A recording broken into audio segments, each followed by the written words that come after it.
Hey guys, welcome back.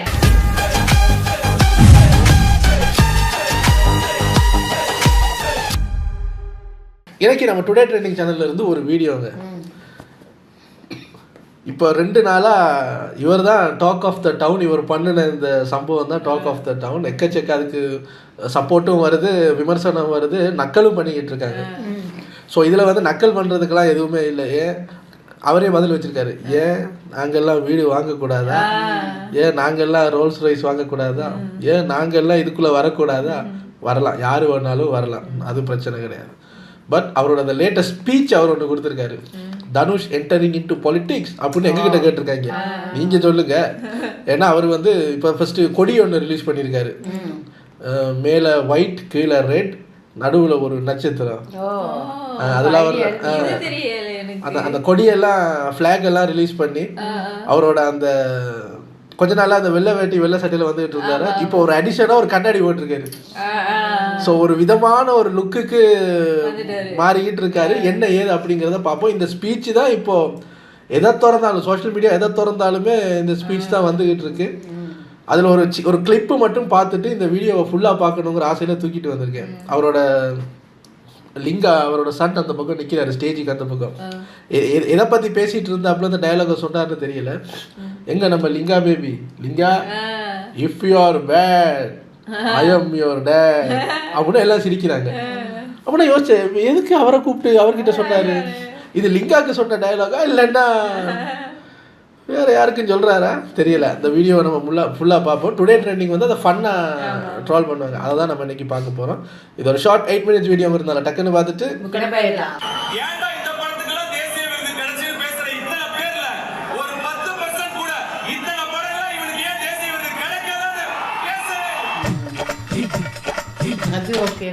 இல்லை, அது okay தான் சார், அது ஓகே தான், இல்லைன்னு சொல்லலை. அவங்க இதுக்கு முன்னாடி நிறையா படம், உங்களோட நிறைய நல்ல படங்கள் இப்போ ராயனுக்கு முன்னாடி வந்தது. அதுக்கெல்லாம் ஏன் கொடுக்கலன்னு யாரும் கேட்கல. ஏன் கொஸ்டின் என்ன அப்படின்னா, அதுக்கு ஒரு பாலிடிக்ஸ் நடந்துச்சுல்ல, உங்களுக்கு ஒரு பாலிடிக்ஸ் நடந்துச்சுல்ல. உங்களோட இந்த நல்ல படங்களுக்கெல்லாம் விருது கொடுக்காம வேறு படங்களுக்கு, வேறு குப்பை படங்களுக்கு விருது கொடுத்தாங்கல்ல. ஸோ அது என்னது, அங்கே நடக்கிற ஒரு பாலிடிக்ஸ். அது மாறவே இல்லை. இப்பயும் அந்த பாலிடிக்ஸ் நடக்குது. நீங்கள் மட்டும் இடம் மாறி இருக்கீங்க. நல்ல படத்துலேருந்து மொக்க படத்துக்கு இடம் மாறி இருக்கீங்க. இப்பயும் அவங்க நல்ல படத்துக்கு கொடுக்கல, நீங்க கோர்ட்டுக்கு அந்த பக்கம் போயிட்டீங்க. அதான் பிரச்சனை. அவங்க மாறவே இல்லை சார்.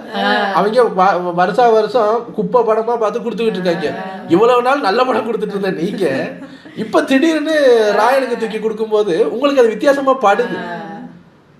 இன்னொன்று சொன்னீங்கல்ல, இதுக்கு ஏன் கொடுக்குறீங்கன்னு கேட்குறதுல ஒரு 10% கூட இதுக்கெல்லாம் ஏன் கொடுக்கலன்னு கேட்டாங்கன்னு.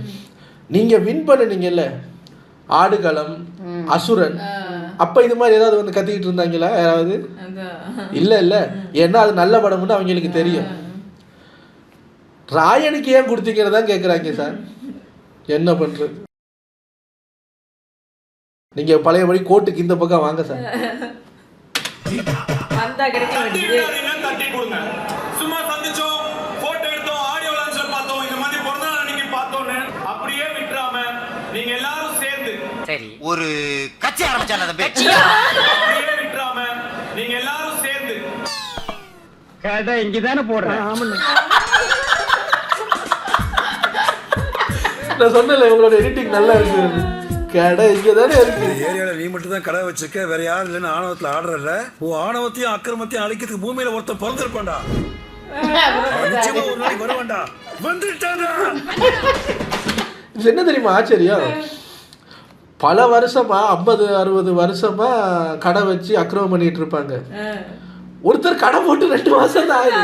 அதுக்குள்ள எல்லாருக்கும் 2 மாசமா அக்கிரமமா பண்ற. கடை உதைக்கிறதுக்கு நான் வர்றேன். எனக்கே தோணுது கடை போடணும். இவர் யோசிக்கிறாரு, என்ன தம்பி நானும் ஒரு கடையை போட்டுருவோம்.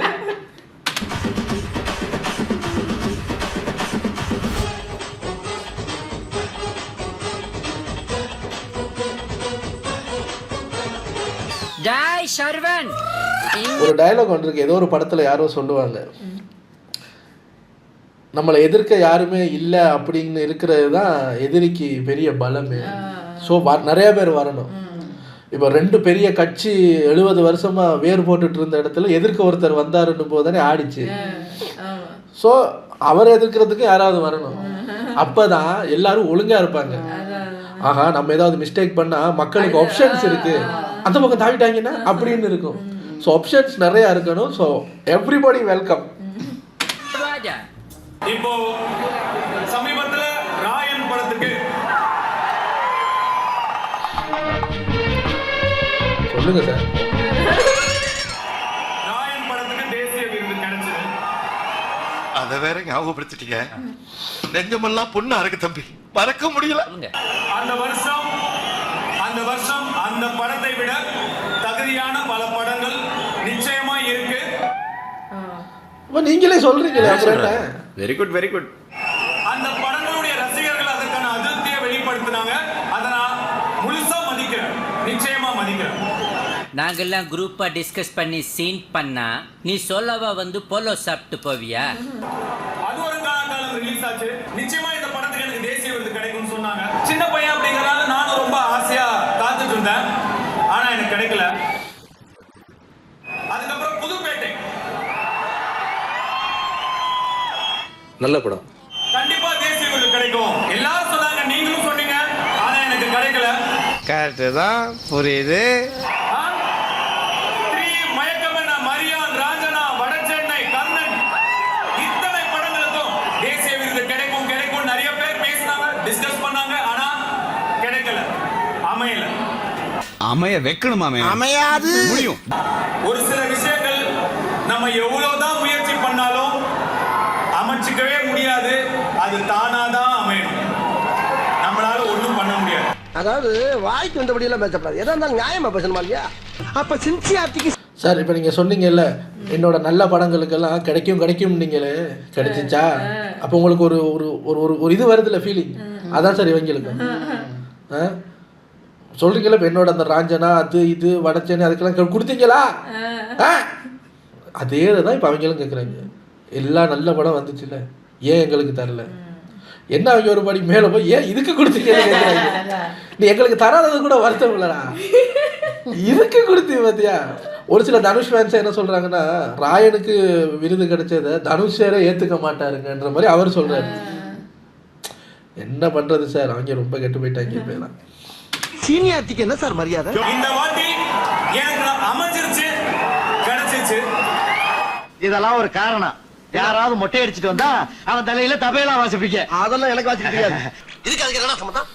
அந்த படம் எப்படியோ, ஆனா அந்த படத்துக்கான எங்களுடைய உழைப்பு, உண்மையான உழைப்பு. படம் எப்படியோனா சார், படம் எப்படியோன்னா உங்களுக்கு அது ஒரு நல்ல படம் தானே அடிச்சு சொல்ல முடியல. பார்த்தீங்களா, அதை விட நல்ல படமெல்லாம் இருக்குங்கிறீங்க. அந்த படம் எப்படியா அதை பற்றிலாம் கிட்ட கேட்காதீங்க. ஏன்னா எடுத்ததே நானும் எனக்கே அதோட லட்சணம் தெரியுங்கிறீங்க. ஓகே, ஆனால் அதுக்கு எங்களோட ஒரு உண்மையான உழைப்புங்கிறீங்க. அப்போ மற்ற படத்துக்கெல்லாம் அவங்க என்ன விளையாண்டுக்கிட்டா சார் இருந்தாங்க? நீங்கள் போடுற அதே உழைப்பை தானே அவங்களும் போட்டிருப்பாங்க. உழைப்புன்னு தூக்கிட்டு வந்தீங்கன்னா இங்கே கிட்டத்தட்ட ஆல்மோஸ்ட் எல்லா படத்துக்கும் ஒரே மாதிரி உழைப்பு தான் சார் இருக்கும். வேறு ஏதாவது பாயிண்ட் இருந்தால் சொல்கிறீங்களா? ஒத்துக்கிறேன். இதுக்கெல்லாம் என்னோட உழைப்புன்னு ஒண்ணு இருக்குல்ல, அதுக்கு வெறும் 100 ரூபா. ஏய் தகப்பா, இது நியாயமா? உனக்கு அடுக்குமாடா? ஒரு தமிழனா ராயனில் நீங்கள் எவ்வளோ கஷ்டப்பட்டு டைரக்ட் பண்ணியிருப்பீங்க, நடிச்சிருப்பீங்க. நான் வயசெல்லாம் சொல்லக்கூடாது, பட் அந்த ஆக்டரோட பேரை சொன்னால் அவரோட வயசையும் உங்கள் வயசையும் கம்பேர் பண்ணி பார்த்துக்குங்க. தங்கலானில் விக்ரம் சார் என்ன பண்ணியிருக்காருன்னு தெரியுமா அவருக்கு? இப்போ நீங்கள் சொல்கிறத பார்த்தா நான் உழைச்சிருக்கேன், எனக்கு நேஷனல் அவார்டு கிடச்சிருக்கு அப்படின்னா அப்போ அவர் என்னது ஏஐயில் வந்து நடிச்சு போனார். அந்த தங்கலான் படம் பார்த்தீங்கல்ல, அந்த வயசில் அவர் என்ன பண்ணி வச்சுருக்காருன்னு. அப்போ உழைப்பை பற்றி பேசுனீங்கன்னா அதுலேயுமே ஒரு படி மேலே அந்த வருஷத்தில் நிறைய பேர் கொடுத்துருக்காங்க. இன்னும் 2 தேசிய விருது கிடைச்சிருக்கு. சரி வச்சுக்கோங்க, சந்தோஷமா. தட்டி விடாதீங்க, தட்டி கொடுங்க. ஒரு தமிழனா எனக்கு இன்னும் 2 தேசிய விருது கிடைச்சிருக்கு. இந்த சென்டிமெண்ட்ட சொல்லியே தமிழ்ங்கிற வேர்ட் ஆட் பண்ணிட்டாருல, ஒன்றும் சொல்ல முடியாது. ஆனா பாருங்க, ஏன்டா இந்த படத்துக்குலாம் தேசிய விருது கிடைச்சது பேசுற இத்தனை பேர்ல ஒரு 10% கூட இத்தனை படங்களா இவனுக்கு ஏன் தேசிய விருது கிடைக்காதுன்னு பேசவே. தம்பி வரிசையில் வாருங்கள். என்ன உனக்கு அழுது நினைச்சியா? மரியாதையா போயிரு. ஒரு 10%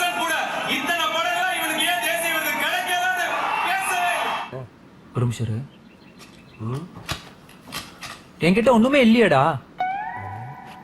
இந்த அசுர நாடுகளத்துக்கெல்லாம் நமக்கு கொஞ்சம் மன கஷ்டம் ஏற்படும்.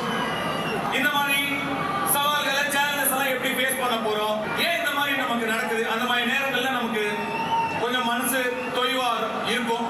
யார் அவங்க தடுக்குது வளர்ச்சியை? அது யாருங்க அந்த 2 பேரு?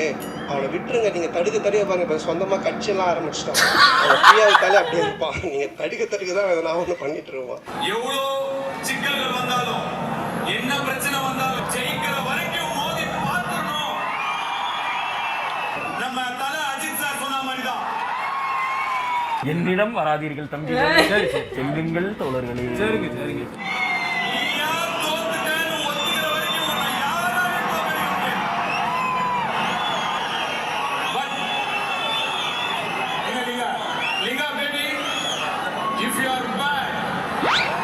அப்படி பண்ணாதீங்க சார், தயவு செஞ்சு. இப்போ பேசிட்டு இருக்கும்போது எதுக்கு லிங்காவை தேடி சொன்னீங்க? இதுல பாருங்க இங்க, Linga baby if you are bad அப்படின்னு வாய் சூப்பர் ஸ்டார் மாதிரி போனோடனே, சார் அப்படி மட்டும் பண்ணாதீங்க சார், தயவு செஞ்சு பண்ணாதீங்க சார், நார்மலா பேசுங்க சார். இதில் என்னன்னா, அவர் ஒரு ஒரு குட்டி கதை சொல்லியிருப்பாரு. அவர் பையன் சின்னவனா இருக்கும்போது அவங்க கேம் விளையாடுவாங்களாம். அப்போ இவர் தான் எல்லாத்துலேயும் ஜெயிப்பாராம். சரி பாவமேனு பையனை வந்து ஒரு கேமில் ஜெயிக்க விடுவாராம். அவர் சந்தோஷப்படுவாராம். ஒரு நாள் என்ன பண்ணாரா, நம்ம எல்லா கேம்லையும் இன்னைக்கு ஜெயிப்போமே, இவனை தோக்கடிப்போமே, என்ன பண்ணுறான்னு பார்ப்போமேட்டு இவர் ஜெயிச்சுக்கிட்டே இருக்காராம். யாரையும் அந்த குட்டி பையன் ஜெயிச்சுக்கிட்டே இருக்காராம். இவருக்கு ஜெயிச்சு போர் அடிச்சு போய், சர்ரா நான் கிளம்புறேன் அப்படின்னு எந்திரிக்கும் போது, அவன் எங்கே போறீங்க உட்காருங்கன்னு இழுத்தாரான். ஏன்டான்னு கேட்கும்போது, நான் இன்னும் ஜெயிக்கலையே அப்படின்னாரான். அப்போ சொல்றாரு, அப்போ எனக்கு ஒன்று தோணுச்சு. அப்போதான் இந்த அஜித் சார் டயலாக் எல்லாம்,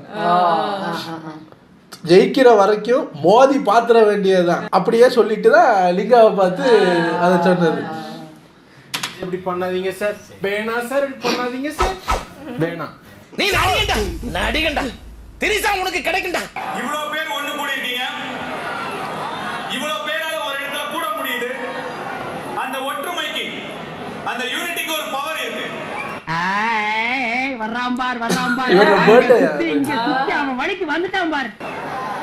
அந்த பவரை நீங்க பாசிட்டிவான வழியில கொண்டு போகணும். Code word accepted. அந்த பவருக்கு நீங்க ஒரு பர்பஸ் கொடுக்கணும். வாங்கடா, எத்தனை பேர் இந்த மாதிரி கிளம்பிருக்கீங்க? வரவும் போறோம்லாம் இதே சொல்லிட்டு இருக்கீங்க. சும்மா சந்திச்சோம், போட்டோ எடுத்தோம், ஆடியோ லான்ச்ல பார்த்தோம், இந்த மாதிரி பிறந்த நாள் அன்னைக்கு பார்த்தோன்னு அப்படியே விட்டுறாம நீங்க எல்லாரும் சேர்ந்து சரி ஒரு கட்சி ஆரம்பிச்சால உங்க ஏரியால, உங்க தெருல, உங்க பக்கத்து வீட்டுல, எதிர் வீட்டுல யாருக்கு என்ன தேவைங்கிறத புரிஞ்சு நீங்க எல்லாரும் சேர்ந்து கை கோர்த்தீங்கன்னா உங்களால முடியும். இந்த கடைக்கு யாரையா போறாரு? அவன் வர. உங்க வீட்டுல இருக்கிற உங்களுடைய அப்பா, அம்மா, தாத்தா, பாட்டி, பெரியப்பா, நீ வர. உங்க ஏரியால, உங்க தெருல, உங்க பக்கத்து வீட்டுல, எதிர் வீட்டுல கேக்குறேன். 2 பேரும் மாறி வந்தா கன்ஃபியூஷன் ஆயிடுது. ஏங்க மக்களோட போயிட்டே இருக்கு. அவன் வர, நீ வர்ற, யாரு வந்தாலும் வெட்டுவேன். நீங்க 2 பேரும் முடிவு பண்ணிட்டு வர்ற வரைக்கும் இந்த கடைக்கு நான் தான் வரேன். எப்படி இருக்கு ஏங்க, நீங்க செலக்ட் பண்ண காமெடியிலேயே செம வீட்டு ஜோக்கெல்லாம் தாண்டி யாரு வேணாலும் வரலாம். ஜனநாயக நாடுன்னு சொல்றோம்ல, யாரு வேணாலும் வரலாம். மக்கள் பாதிக்கப்படாம இருந்தா சரி. ஆமா, மக்களுக்கு நிறைய ஆப்ஷன்ஸ் இருக்கணும். உங்களுக்குள்ள போட்டி இருந்தாதான் நல்லது பண்ண ஆரம்பிப்பாங்க ஆட்டோமேட்டிக்கா. நீ இருந்துக்க, அப்புறம் நான் இருந்துக்கிறேன், நம்ம 2 பேரும் தவிர யாரையும் உள்ள வர விட்டுறக்கூடாது, நம்ம 2 பேரும் அப்படியே இருப்போம் அப்படின்னா 2 பேர் ஆப்ஷன்ஸ் அப்படின்னா மக்கள் யாரை சேர்ந்து பண்ணுறது, மாறி அவங்க தான் இருக்கணும். மக்களுக்கு பிடிச்சவங்கன்னு சொல்லி எக்கச்சக்க ஆப்ஷன்ஸ் வரணும். மறுபடியும் சொல்றேன், எவ்ரிபடி வெல்கம். ஆனா அது சூப்பர் பிட்டுங்க, நல்லா இருக்கு. சைக்கிள்ல லைட் இல்லாம வர, பின்னாடி ஒருத்தரு சைக்கிளே இல்லாம வர. இனிமே போற பாதை வந்து நம்மளுக்கான பாதை வந்து சாதாரண பாதை கிடையாது, நேர் பாதை தான்.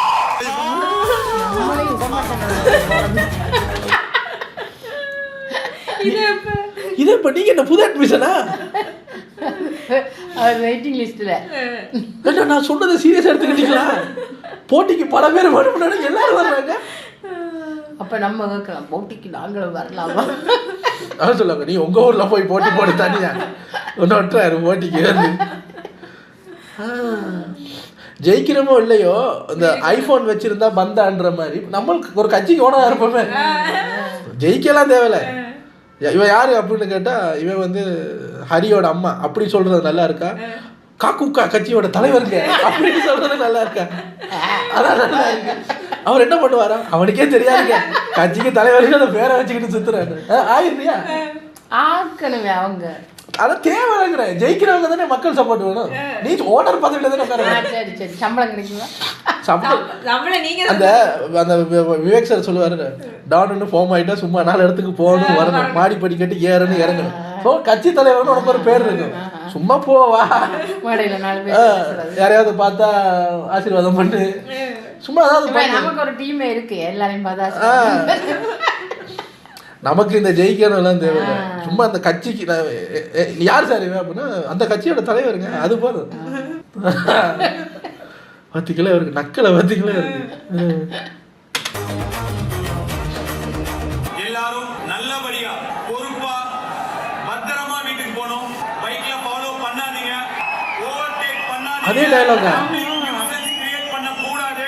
ஆமா என்ன இது நீங்களும் அதே மாதிரி அதே வாடகை அழகா அமைதியா இந்த மாதிரி பசங்க இருக்கணும்டா. எப்படி இந்த மாதிரி பசங்க இருக்கணும்டா. ஒரு ஏத்துறாங்களா எனக்கு வாங்கி கொடுத்துட்டு எப்படி இந்த மாதிரி பசங்க இருக்கணும்டா.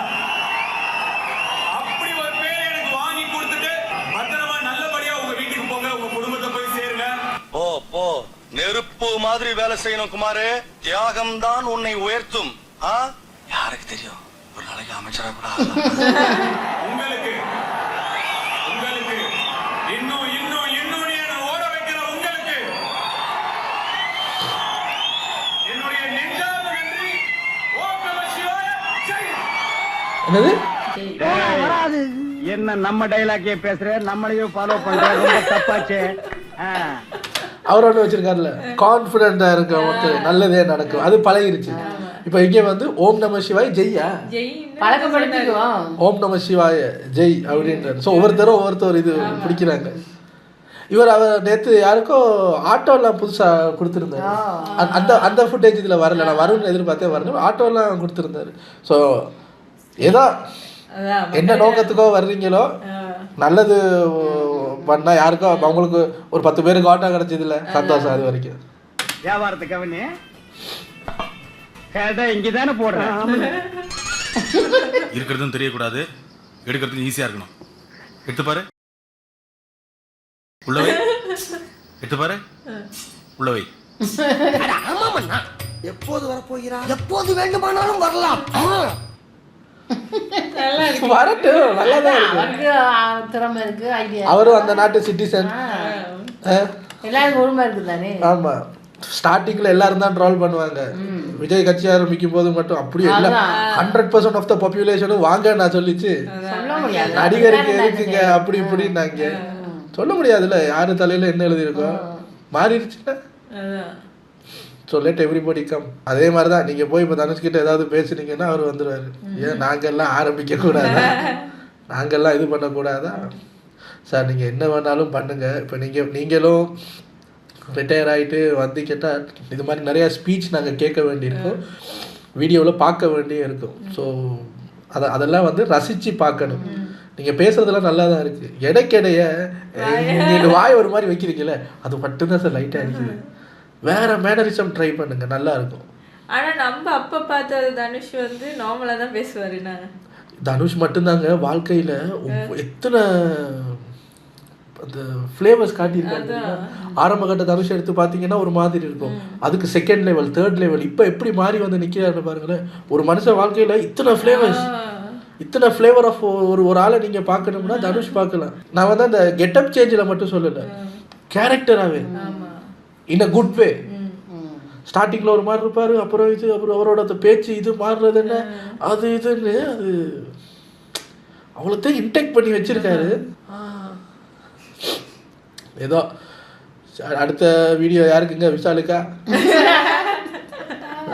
அவர் ஒரு இப்படித்தான் ஒரு விதா போட்டு வச்சிருக்காரு. அவர் இப்பயே சொல்லி வச்சிட்டா, இன்னும் கொடிகிடியெல்லாம் ரிலீஸ் பண்ணல. கேட்டால் சொல்லுவார், நடிகர் சங்கத்தை கட்டி முடிச்சுட்டு வர்றேன் சார். இன்னும் யார் யார் வர போகிறாங்கன்னு வேற யார் யார் இருக்கு? ஏன் இல்லை தமிழ் சினிமாவில் அவருக்கு இன்ட்ரெஸ்ட் இல்லைன்னு நினைக்கிறேன். விக்ரம் சார் பார்ப்பாரு. இப்போ நமக்கு இத்தனை வயசாகுது, நடிச்சிட்டோம். ஸோ நம்ம பையனும் ஹீரோ ஆகிட்டாரு. சோழர் பரம்பரையில் ஒரு எம்எல்ஏ அப்படிங்கிற மாதிரி சத்யராஜ் மாதிரி அவர் ஒரு கட்சி ஆரம்பிச்சுட்டு வந்துடுறாரு. மறுபடியும் அதான் சொல்கிறேன், நிறைய ஆப்ஷன்ஸ் இருந்தால் மக்களுக்கு நல்லது. மக்களுக்கு இவ்வளோ ஆப்ஷன்ஸ் இருக்குதே, நம்மளை விட்டு போயிடுவாங்களோங்கிற பயத்தில் சின்ன மிஸ்டேக் கூட பண்ணாமல் பார்த்துக்குவாங்க. ஸோ நிறைய ஆப்ஷன்ஸ் இருக்கிறது ஒரு வகையில் நல்லது தான். வெல்கம். உங்களை அடுத்த வீட்டில் வந்து சந்திக்கிறேன். Take care. பாய்.